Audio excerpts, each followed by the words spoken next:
So often in our lives, we've adapted to be a certain way so that we don't fail or so that people will like us or respect us, but it's not necessarily who we are. Joy comes when you're spontaneous.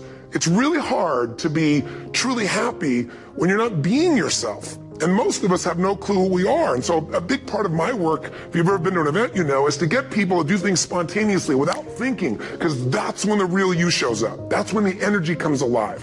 And when you do that, when you start to connect to your true nature, suddenly there's energy available for you to set a higher standard for what you want in your life.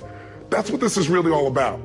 And when I talk about standards, when I talk about, shoulds versus musts, think about your own life.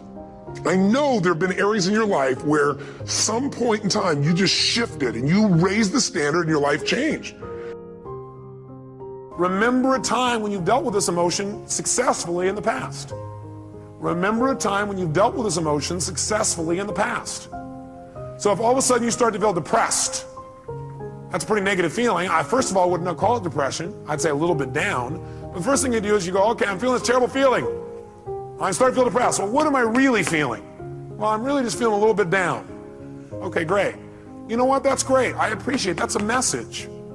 I need to get curious. What is that message? What's the message this thing's trying to give me? And what depression's message usually is, by the way, is you need to reset your priorities.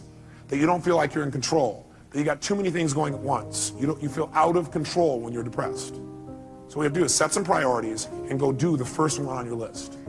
That's what the message is telling you. You feel out of control. The way to get in control, reset your priorities and go do one thing and complete it. The minute you do, your self-esteem will go right back up. So that's a message. So what's the message it's offering me? And by the way, I'm going to teach you the 9 most powerful emotions that you probably experience, what their messages are. So you won't have to wonder about this. You'll know what they are. Step 4, get yourself to feel reassured by remembering times when you dealt with this in the past. Have you ever felt a little bit down before, or what you used to call depressed? How many have ever felt that way in the past? Let me see your hands. How many have dealt with it? Let me see your hands. Great. If you remember that, 2 things happen. You're going to feel reassured you can deal with it, plus you're going to remember how you did it, which means you can use what you did in the past to change it right now. Why wait? Most of us forget the best parts of our past, which is how we dealt with things and turned them around. We just remember the negative feelings. That's kind of weird. Maybe you need to manage our memories better. Remember the things that have resources for us and forget the things that don't. Because whatever people have their identity attached to, they live. We live who we believe we are. That's just how it works. It's just kind of like, I'll give you an example. Look at your physical body. Your physical body today is an absolute reflection of only one thing. Not your goals, not your desires, but your standards.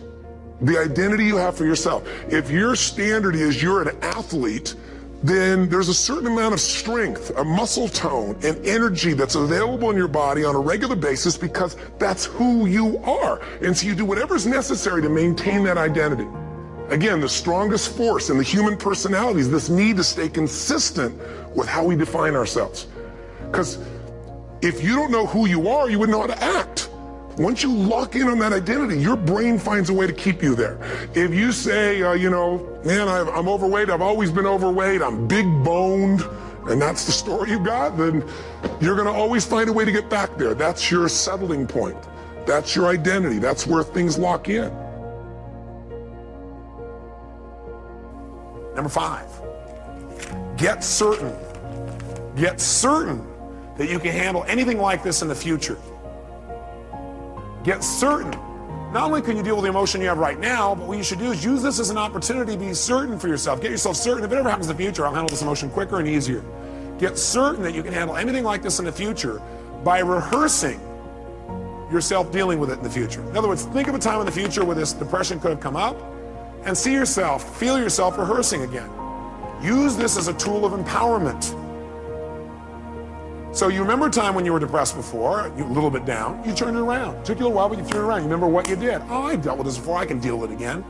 And then you say, let me take this opportunity to get certain that I can handle this if it ever came up in the future. And the way I'm going to do that, I'm going to sit down right now, and I'm going to think of, okay, what kind of things might happen in the future? I might expect something didn't work, feel bad about it. Let me think of a time like that. Okay, let me see myself, hear myself, feel myself deal with it. You see, hear, and feel yourself dealing with it easily. And you do this 2, 3, or 4 times. If you keep doing it 2, 3, or 4 times, then in the future when it comes up, guess what your brain will do? Your brain will go, oh, I can handle this. I'm already prepared. How many are following the logic of this? Let me see your hands. Okay? So get certain you can deal with it in the future by rehearsing. And by the way, remember this. You might want to put this in your notes. Your brain cannot tell the difference between something you vividly imagine and something you actually experience. Your brain cannot tell the difference between something you vividly imagine, when you see it, you hear it, you feel it, you taste it, you touch it, you smell it in your mind, and something that actually occurs. If you doubt this, have you ever had a dream where it was so real, you had every physical response to it? How many have had a dream like that? Okay? You can have a dream anytime you want, even while you're awake. All you have to do is rehearse something in your mind enough times, vividly enough, and it's real. If you over and over again rehearse yourself dealing with emotion easily, then it's real. Next time it comes up, you've already got the programming. You already have the resources to turn it around in a heartbeat. Then this emotional message, it's dealt with for the future, not just for today. And the sixth step, take action and change your life. Whatever the message is, take the action that you need to take and change your life. Do something. Doing something always will change how you feel. You feel bad because you're not doing anything. And by the way, you'll continue to feel bad until you do something to change. So if you do anything, it'll improve you and move you in the direction you want to go. People are skeptical or pessimistic for good reason. I know when I first started doing what I was doing, you know, I went to Germany and people said I was Hitler because I had people going, yes. You know, it's like there have been a lot of people over the years who have provided some form of insight, but then they had an agenda of something they were trying to do to people. And so I get that. And also as a masculine male myself, you know, somebody's got to earn the right for them to coach me.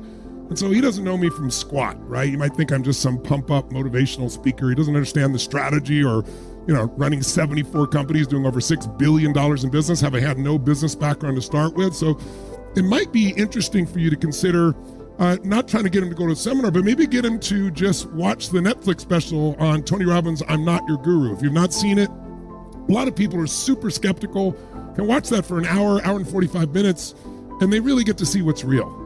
Because you see behind the scenes, you see what a seminar is really like, even more than this. Those of you who haven't seen that, you might want to take a look at it. So that usually will bring someone to start saying, holy cow, this is different. This isn't just some pump up stuff. And part of this, because, you know, obviously I know the power of energy, but if all you have is energy and you don't have any strategy, you're going nowhere. But I also think, you know, the most powerful thing you can do is remember what I said, you know, on the relationship day. What you bring to the table, instead of focusing on him, what you bring to the table, if he doesn't go, you just go on your own. And you figure out how to improve your mental, emotional state, and you figure out how to break your patterns when you're getting hooked. When those things change and you're coming home and you're so loving and euphoric and so happy, the greatest impact is that.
I'm sure you'd rather go through it with him. And so what I would do is I wouldn't push him, say, listen, I'm doing this for me. I know you don't need it. But, some of the greatest, most successful people in the world, from, the Ray Dalios of the world, I'm sure he knows who Ray is, one of the greatest financial investors, the Paul Tudor Jones. This is the guy that's coached Paul Tudor Jones for, the last, what has it been now? I guess 16, 18 years, right? Now, this is a gentleman that's worked with everybody from Serena Williams, and you kind of give him things he might be able to relate to, people that are in sports or business. But the most important thing is, since this is in your home, he's going to see and hear this. That's one of the cool things about this new format. People go to my seminar and they fly to another city or country and they go 4 days and nights, out of their mind. People come out of their mind. You'll see when you have the experience. And then they got to drive or fly home, and it's a few days later, and they try to explain to their family member why they're feeling this way. And it's kind of, they're like, are you from another planet? But what I love about this format is your family's around. They'll walk through the room, they'll hear, they'll see. And here's what I'll do for you, just as a little gift for you personally for bringing up the question. I'm going to give your husband a ticket. So you stay on the line, Isabel. We'll make sure we make it. And so I'm going to give you a little gift. So you just pay for your ticket. I know you're already going. And then that way you're not losing anything if he doesn't show up. But my bet is, like I've told you a couple times, maybe I've shared more with a group on Zoom, but it's mind-boggling to see what happens with families. The children walk by and all of a sudden they're doing a meditation or whatever it is. It's one of my favorite things about this format. Don't get me wrong, I love the live format. I love the energy of it. But we generate that energy all around the world where people are in their home with their family. So don't push on him. Attract him. Don't tell him he needs it. Make it clear he doesn't need it. You plant some seeds about the quality of people I work with in sports and business and finance. Those are things he might be able to relate to and see it's not just motivation. If you can, watch Netflix. And then finally just say, I happen to share our experience, and so he gave us a ticket for you. You don't even have to pay for it. And then you can share that story later on about his transformation. That'll be the gift back to the community if you want to do that. You do what it is you're supposed to. You're supposed to build something. You're supposed to create something. I don't know how to do it. Learn.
is required.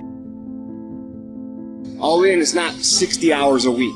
All in is not, I worked a Saturday twice a month. All in is all fucking in. And you either are or you aren't. Understand every time you point the finger that what you saying to your dreams and goals is, I'm about to put you on hold. You gotta take ownership. You will not find toughness in a comfortable environment. The only way you find it is to drown yourself. I take full responsibility and I'll do whatever it takes. I'll take ownership. I'll get up. I'll stay late. And that's why you point the finger, because you don't like how the pain feels. In a position where you're just out of sorts, where you can't swim, you're drowning. You're drowning in life. When you say, you know what, man? Fuck that.